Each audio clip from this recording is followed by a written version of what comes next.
আরে ওই দেখো আমি কি নিয়ে এসেছি। ওই রাকিব তুই কি নিয়ে এসেছিস? পটাকা নিয়ে এসেছি। আরে তুই পটাকা নিয়ে এসেছিস কিন্তু কোথা থেকে? আরে এ তো আমার গত বছরের রয়ে গেছিল, সেগুলো নিয়ে এসেছি। আয় আয় ফাটাবো।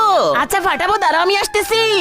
চলো ফাটাই। আরে রাজু নেই নে, তুই আগে ফাটা। হ্যাঁ হ্যাঁ দে।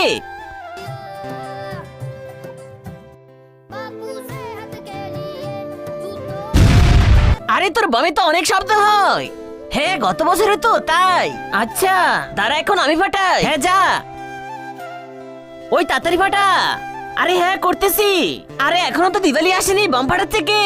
আন্টি ও ওই এখানে বম ফাটাবি না, ভাগ এখান থেকে। হ্যাঁ আন্টি যাইতেছি যাইতেছি। আরে আন্টি তো ওখান থেকে ভাগাই দিল, এখন কোথায় গিয়ে বম ফাটাবো? আরে আমার কাছে একটা আইডিয়া আছে। তার আগে যদি শয়তানকে ঘৃণা করে থাকো আর মাকে ভালোবেসে থাকো তাহলে একটা লাইক করে আর একটা সাবস্ক্রাইব করে দাও, আর কমেন্টে আই লাভ ইউ মা লিখে দাও। আর যদি না করো তাহলে আমি ভেবে নিব তুমি শয়তানকে ভালোবাসো। ওই তাড়াতাড়ি জ্বালিয়ে দিকে মারো।